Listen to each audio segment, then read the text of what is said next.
Welcome back to Racing Rundown here on YouTube.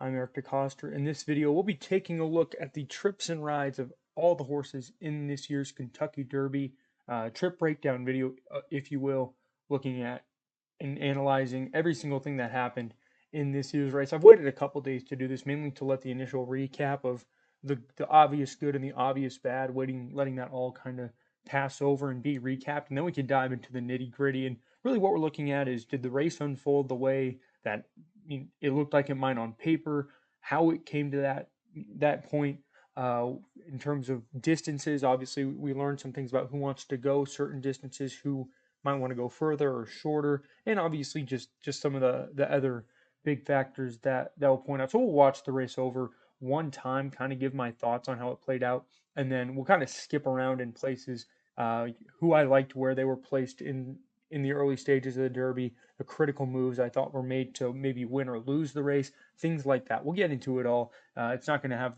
a ton of structure to it other than this first watch through. Just from here, we'll go into the miscellaneous things that really stood out to me in the running of this race. But we'll kick it off now and go through the running of this year's Kentucky Derby. Obviously, first time the 20 horse starting gate is in use, and everybody breaks well for the most part. Classic Causeway, the 17 didn't get away too well. Mo Donegal from the rail in the green cap towards the back was in a bit tight, but other than that, everybody got away in good shape. And as you can see, Summers Tomorrow, the expected pace setter, has gone out to the lead. That's exactly where he wanted to be. But a surprise to his outside, Crown Pride was not expected to have this much say in the early pace. In fact, he had not been a good gate horse, and we'll go back to this later in the video.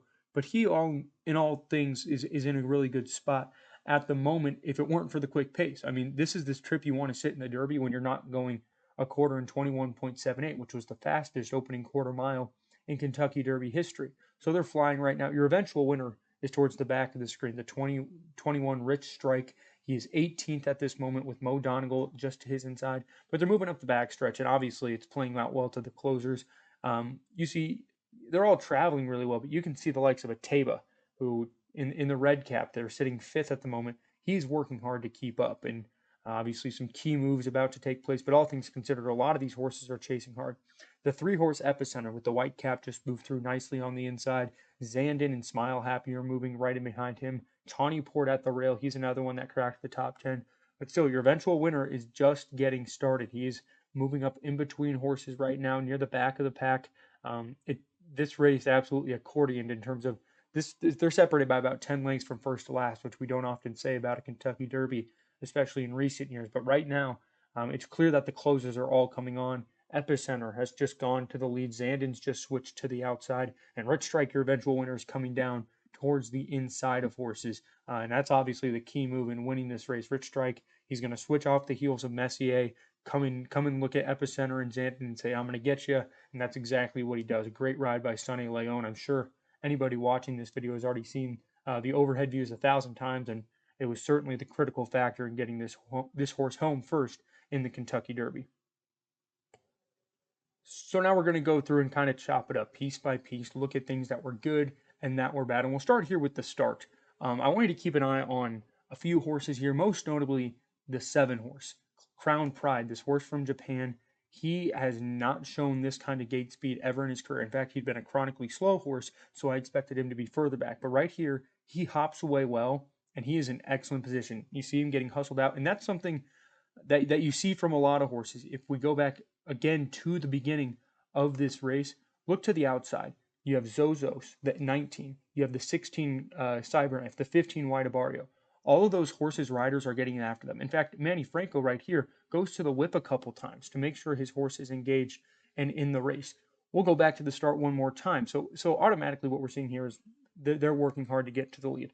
Watch the 3 Epicenter. Joel Rosario breaks well. Looks like he's going to come out running, but then he let Summers Tomorrow go. And I imagine Joel Rosario took a peek outside and said, we're not going to go to lead. And right here, I love it because he makes sure that he's holding the rail. Smile Happy doesn't cut him off, and he's going to lose more ground, but he establishes good position on the lead. Now, what I notice right here, just shortly after the start, is the first 2 are flying. Summers Tomorrow and Crown Pride are flying. And towards the outside, look at how hard that Taba, Cyberknife, and Zozos are all working, and even Charge It behind them.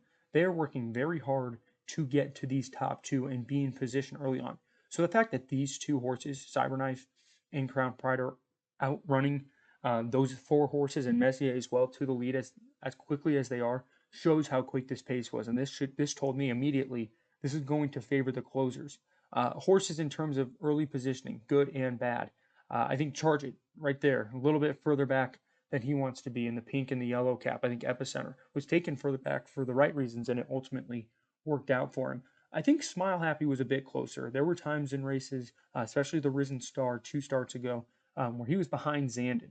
And I think being further back would have put him in better position. But obviously, he's closer up here. I imagine he wanted first run on Zandon, and he wanted to be near Epicenter as well. So he was put in a good position on paper, but in terms of how the race played out, it ultimately went too fast for him. But right now, this front seven that you see, the horses in the first seven positions, they're not in good shape because you have the five that are chasing the two clear leaders, and that's putting them at a big disadvantage. Other horses that are clearly out of position, Wide Barrio a bit further off the pace than he'd want to be. He's already about 6, 7 lengths back at this point. Pioneer of Medina, another one who'd been pressing early on in his prep races. He was further back. You would have thought he'd be up with the Cyberknives and the Zozoses and the Tabas in this race. And then a Classic Causeway, also pretty far back, all things considered. He was a likely pace type who didn't get away too well, but nevertheless, he's in good shape. So as they move into the first turn, this is actually a very cleanly run Kentucky Derby, all things considered. We sometimes see some log jams heading into the first turn. The only real thing I noticed was Taba did get pinched out ever so slightly right there by Messier and Cyberknife. So he had to take back a bit. But once again, all things considered, this is actually a very clean run to the first turn. Charge It as well, I think, towards the rail there, got in a little tight with Taba. But in the back, everybody's going along swimmingly at their own pace. You see Zandon's made his way to the rail. Right here, it seems like Joel Rosario does ask Epicenter to get a bit more into the race, but he's traveling well, and they're moving at a fine pace. You know, you want to be further back in this race.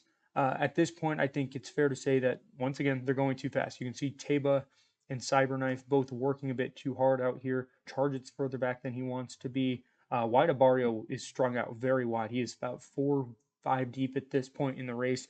That is not where you want to be. He's lost all the ground already. So once again, it's not going well. And this is where that accordion I talk about is. They were strung out early because of the speed. Now the speed's going to start backing up, and you see your Mo Donegals, your Tiz the Bombs, Tawny Ports, and of course even further ahead Zandon and Epicenter all moving up. So they're going to squish together, but still here they're kind of running this race rather cleanly. I think maybe Rich Strike and Simplification are kind of waiting towards the back here. And then what determines this race is where Rich Strike goes to the inside. He's going to wait for the hole to open by diving towards the rail, while Mo Donegal and Barber Road, two other closers, to avoid the traffic, just dove way outside of horses. And in the process, they're losing probably 8 lanes here, 8 paths of horse that they just lost by switching way to the outside, which in theory, yeah, smart. We're not gonna worry about getting stopped at any point. We're working with some deep closers. We don't want to get stopped. But for Rich Strike, saving all this ground is likely what won him the Kentucky Derby. And right here, you have Smile Happy, Zandon, Epicenter. They all moved at the right time, in my opinion. I think some people thought they might have moved a little too early. If we go back, they're already there at the 3/8 pole, but you have to be on the move at the 3/8 pole of this race. Epicenter, Zandon, right there, moving on in tandem towards the inside, moving at the same pace, I should say. And that's a good thing. I think that they were in the right positions. You don't want that speed to back up into you before it's too late. And I thought they made the right moves to get out of that. But once again, this is where Mo Donegal and Barber Road are. They're switching to the outside right now, while Rich Strike and Sonny Leon are saving all the ground.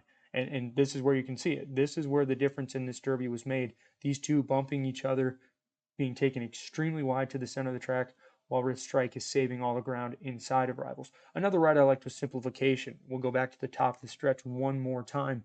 Or really closer, to the far turn. This is where Simplification is. This is the farthest back he's been in a race on purpose. He's about 16th at this point in the race, and Jose Ortiz is yet to fully ask him for any run. And he's one who probably could have used some ground saved. I thought he was pretty wide throughout, all things considered, but nevertheless, he was moving at a strong juncture. He kind of finds some trouble right here. Easier to see in an overhead shot like MVC's, but we can't use that, of course. But he gets stopped right here. But once the hole opens, he takes initiative. right there. He goes between Charge It and Taba, and he's got a Cyberknife to his outside, but he switches out and he makes a great run down the center of the track. And Jose Ortiz obviously did about as much as he could to put his horse in the best chance to win, and he's flying on the inside of Zandon and Epicenter. I thought this was a really strong ride. He just wasn't able to get the job done. But what that does tell me is continues to be a very adaptable horse who can work out the right trip when it's necessary, and that's going to carry him a long way come the Preakness and any other big race he wants to run in. I do want to watch this stretch run just one more time to talk about horses who I think could maybe benefit from longer or shorter distances. I think for Rich Strike, he was finishing full of run. That's evident. That's why they're skipping the Preakness and going to the Belmont for the longer distances. And the same can be said for the outside duo, closing with Mo Donegal in the green and Barbara Road in that blue cap.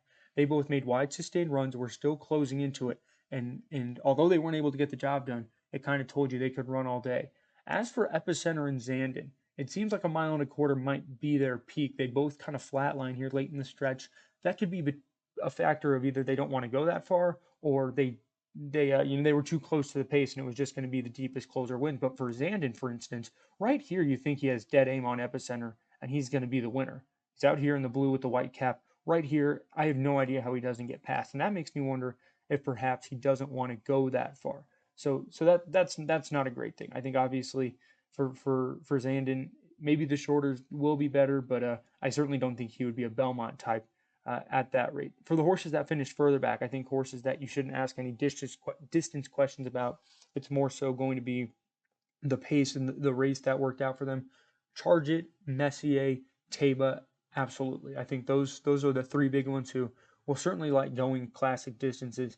They just got cooked in the early going. But those that won't, Summers tomorrow, he's going to be a heck of a sprinter over in Dubai next year. Classic Causeway probably wants to go a one-turn mile. Zozos right here, he ran a very big race, but he's definitely more of a miler type. And even Smile Happy, you see him getting a little leg weary towards the end of this race. He'll cross the wire ninth. He got tired. I think he's going to be a better mile and an eighth horse, more so than a mile and a quarter.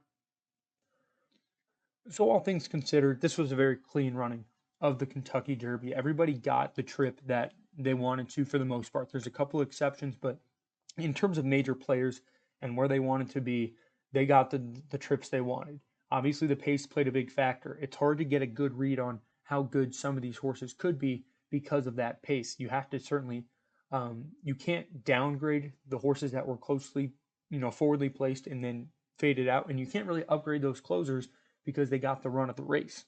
So it'll be interesting to see how that plays out come Preakness and Belmont time. But I do think all things considered, the Kentucky Derby does not give a good read in terms of the overall talent of the crop and what exactly they want to do going forward.